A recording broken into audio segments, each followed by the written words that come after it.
Hello, আসসালামু আলাইকুম ওয়া রাহমাতুল্লাহি ওয়া বারাকাতুহু। খালেদা জিয়া স্পিকিং। আপনি কে বলছেন? দয়া করে পরিচয় দিন, তারপর কথা বলুন। ওয়ালাইকুম আসসালাম ওয়া রাহমাতুল্লাহি ওয়া বারাকাতুহু। আপা, ও আপা, আমি শেখ হাসিনা দিল্লি থেকে বলছিলাম আর কি। কিছু কথা বলবো আপা? এই হাসিনা, ফোন রাইখা দে, ফোন রাইখা দে। তোর সাথে কোনো কথা নাই, তোর সাথে কোনো কথা নাই। তুই হচ্ছিস একটা গণহত্যাকারী, স্বৈরাচার, ভোট চুন্নি। তুই রাখ, ফোন রাখ।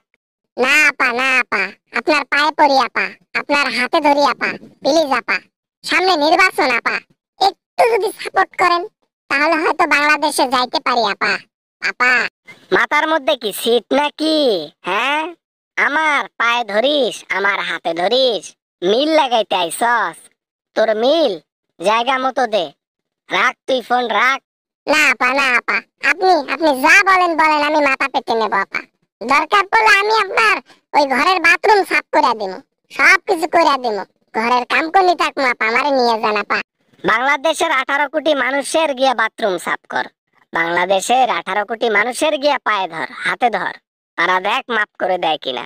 আমি কখনোই মাফ করব না, আমি কাউকে মাফ করব না। আপা, চলেন না একসাথে রাজনীতি করি, গলায় গলায় মিল করিয়া, গলায় গলায় মিল ধরিয়া আমরা একসাথে পথ চলি, উন্নয়নের জোয়ার ভাসাবো, দুইজনে দুইজনে। চোরের সাথে ঘুরলে চোর হয়, নাড্ডার সাথে ঘুরলে নাড্ডা হয়, ছিনতাইকারীর সাথে ঘুরলে ছিনতাইকারী হয়। তোর সাথে ঘুরলে স্বৈরাচার হয়ে যাব। তাই এইসব কথা বাদ দিয়া ফোন রাখ তুই। আপা, এতক্ষণ ভদ্র আচরণ করছি আপা, নাইলে এইবার আমি গোপালগঞ্জ বাসী যতগুলা আছে, খিচুড়ি লীগ যতগুলা আছে, সবাইকে লেলিয়ে দেব খারাপ কাজ করার জন্য। আর সব খারাপ কাজ করবে আর নাম যাবে বিএনপির উপর দিয়া।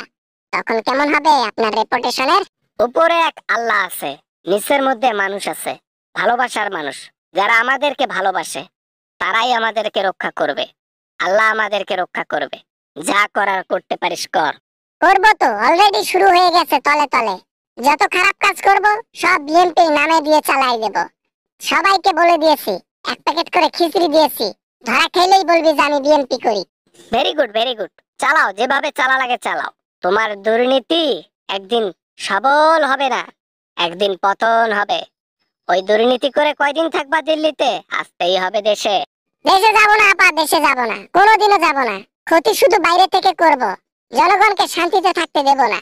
ছিনতাইকারী, রাহাজানি, সন্ত্রাসী সবকিছু চলবে, এইখান থেকে সবকিছু আমি কন্ট্রোল করব।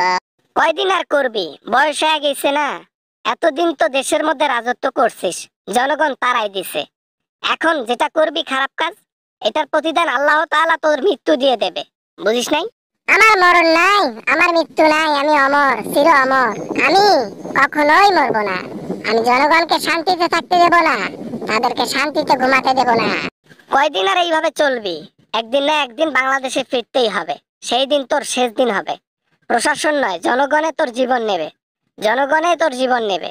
অনেকগুলো বাবা মায়ের বুক খালি করে রেখেছিস, বাবা মাকে কষ্ট দিয়েছিস, জনগণকে কষ্ট দিয়েছিস। এর প্রতিদান তোকে দিতেই হবে একদিন জনগণকে। আমি যে পর্যায়ে আছি এই পর্যায় পর্যন্ত আসতে পারবে না জনগণ, সাধারণ পাবলিকও আসতে পারবে না, কেউ আসতে পারবে না। দেখো আমি কি করি, ফোনটা রেখে দিলাম। এবার বাংলাদেশ শান্তিতে ঘুমাতে পারবে না।